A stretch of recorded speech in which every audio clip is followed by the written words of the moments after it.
Hey guys, how's it going? Robert Warshak here, and it seems like every week or two we've got some good information. The next Hearthstone expansion has been announced. The Saviors of Uldum. It's launching August 6th, so let's head into it. Transition.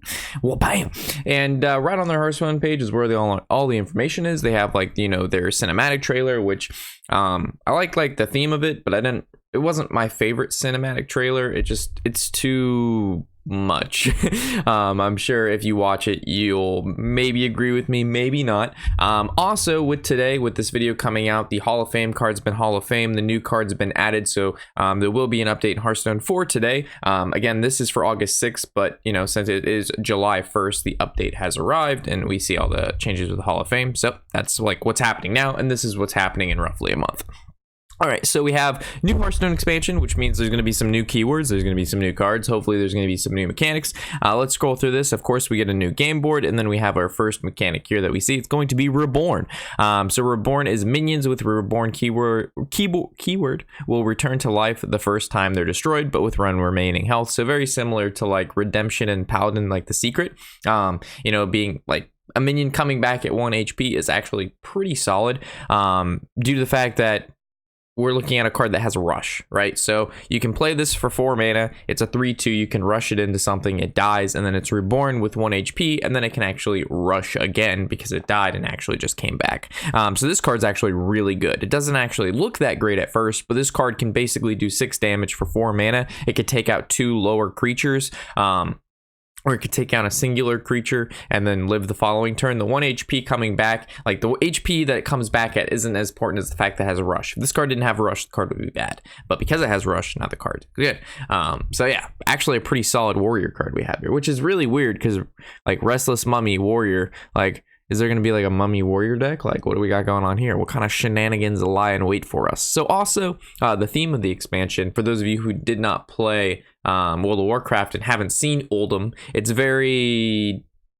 it's hard to describe this, like temple, pyramid-y, sandy, tombs and mummies. And if you watch the trailer and cinematic, it has like the League of Explorers coming back. So we got like Reno Jackson, the Curator, Elise, Mr. Murgles. So hopefully they'll do a good job and it won't be kind of like old Reno Jackson where, those decks are really obnoxious. And it's like, oh, drew Reno on 6, win game. Hopefully they have like a lot of fun cards and a lot of exciting stuff, but not too much. Plagues. So this is basically all of the cards that had these schemes will now have plagues as well. So that's going to be classes of Priest, Shaman, Warrior, Warlock, and Rogue. It looks like you can play 2. It doesn't say anything about only being able to play 1 of these plagues in the deck. It just looks like a very powerful card for those 5 particular League of the Evil classes. So 9 mana, Plague of Death, silence and destroy all minions on the battlefield. I mean, that's just huge. I mean, that's just kind of a big deal. The silence is, I think, what makes it even better because, like, as we know, if there's a lot of death rattles on the board and you like twisting nether the board, you're still going to have to end up dealing with those death rattles that pop out. Looking at Mechano, Egg, and Paladin. So being able to silence first and then destroy it's going to be a guaranteed clear. So I think if Control Palette or Control Priest is a thing, this is probably at least a 1 or 2 of. I mean, I don't see a reason why you wouldn't play it. This looks good. We'll have to see if like all the plagues are like 9, 10, maybe 8 mana. But yeah, it's pretty expensive. Quests. All right. So those of you who weren't around during Journey to Ungoro, we got our fair share of quests. Every class had a quest, and if you have it in your deck, you draw it at the start of the game. It is described right here. Once you complete whatever the quest says, you get the card immediately or the reward immediately. So let's take a look at the Druid one. So I might have taken a glance at these before making this video because normally it's a fresh look. I see an update, I literally just open the page and make my first impressions. They're good, but they're not previous quests where like when you played like the old Rogue quest, you just win the game. You know what I mean? Like it's not to a point where it's just too much. Like it's still a quest and you still get a reward and it's fairly decent, but it's not like actually just game winning. You just don't complete the quest and win, which I didn't think was cool. So 1 mana quest, end 4 turns with any unspent mana, and reward is your tier, and the tier says passive hero powers, or passive hero power, which is now a passive hero power like on the side, so I'm assuming it takes over your old one. Your choose 1 cards have both effects combined, so we know how powerful that is. We've seen cards like Vandrel in the past. He's already rotated, and now we have the new guy. I can't remember his name. Hopefully I'll be good YouTuber and have him pop up. But yeah, we know how good these effects are. So I mean, it's passive. It's not like you have to spend 2 mana and then this happens. So this is just all the time. So I'm assuming they will also be printing more choose 1 druid cards, which is, as we know, always been a part of the class. Moving over to Warlock. Oh, look at that. This is a 1 mana quest, draw 20 cards. So that's a sizable amount of cards, but again, we're going to be able to play this on turn 1 every game. So basically draw 2/3 of your deck, and then reward is Tome of Origination, and the hero power now is draw a card. It costs 0. We've seen cards like this before, and they end up being actual garbage, just because it takes so long for this to take effect. By the time you only have 10 cards, for example, left in your deck, like the impact of those being 0 mana, you're already at 10 mana. You could have probably played most of them anyway, and then you also have to keep drawing, which is going to accelerate you into fatigue. So like, we've seen a card like this seems maybe reasonable depending on how many choose 1 effects. This just seems bad. Anyway, more and new familiar mechanics. So if you control a quest, draw a card. It's 2 mana, 2/3.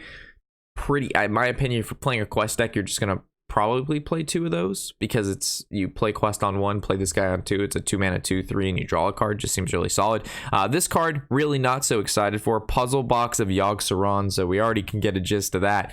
It's going to be cast 10 random spells, targets chose randomly. This actually just might be better than Yogg, because like, as we remember, if you played Yogg-Saron, they actually made a change where if Yogg-Saron dies, the effect stops. Meanwhile, if we look at the Puzzle Box, it's just going to cast 10 random spells, and most of the time Yogg didn't even complete 10 random spells. He would die much before that. You know, play Yogg Twisting Nether, he's done. It's like, hello.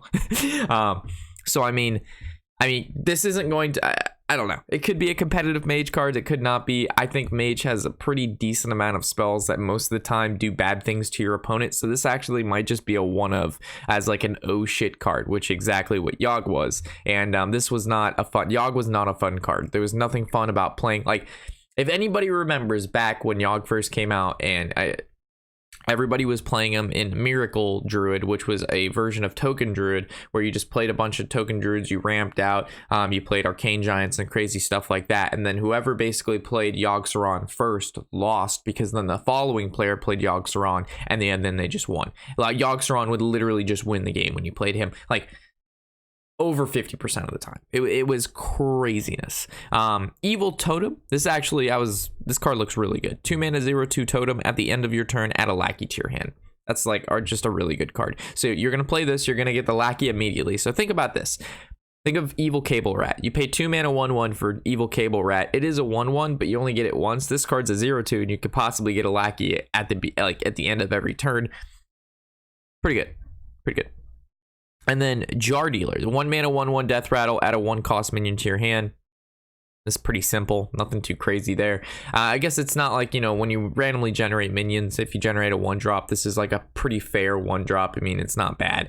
So not a lot to say about the Jar Dealer, but not too terrible. And then with that, the pre-purchase is now available for the big bundle of 80 and the bundle 50, and login bonuses when you log in for the first 90 days. Once the expansion hits, everybody's going to get a free quest, so very similar to with what they did before. You get a quest, you get a quest, you get a quest. You just need to log on, you should be able to grab you one of those. Besides that, talks about arena rotation. We're not going to do that. Pre-purchase events, so for those of you who want to open your packs early, there was a little shenanigans during the last expansion of people being able to open their packs a little bit before from their house. I don't know if that's going to actually be available. I think that was more of like an error on their behalf, but the release events will start from August 2nd to the 5th, and you'll be able to open your packs then. Obviously not play with them on ladder, just open them. Also, if you're still watching this, obviously you watch our content enough to know and care about it enough. Unfortunately, I'm not going to be here when this expansion releases. I actually leave for Rome with a family vacation after my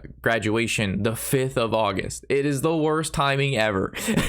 I can't believe it all happened like this. But yes, I leave for a family vacation to Rome for a cruise, and we leave 5th, and I believe we come back like the 14th or 15th. So I'm going to be gone the entire first 2 weeks of this expansion, and I'm going to, like, I almost want to be like, I don't want to go. So there will be a block period where I will literally have nothing like for you guys, because the expansion will hit. I'm not going to post old content from the previous expansion, so it's going to be a dry 2 weeks, boys. I'm not sure what I'm going to do, but I just want to let you guys know, and I'm probably going to keep mentioning this as we get closer and closer to the date. And I know I'm still going to get the Rob, where's the stuff? I'll be like, I'm not even in the country.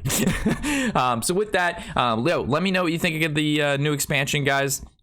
So far, doesn't look terrible. I'm liking the artwork. I'm liking the style. I'm just hoping that it's a fun expansion where the decks are fun, the meta's fresh, and nothing is just, it feels like, you know what I mean? When you play a game, you want to feel good that you won, and you don't want to feel terrible that you lost. And there's some decks right now that don't feel good when you play them. They don't feel good when you lose, and those are some of the most popular decks. So with that, thank you guys for watching. Love to hear what you got to say about this in the comment section below.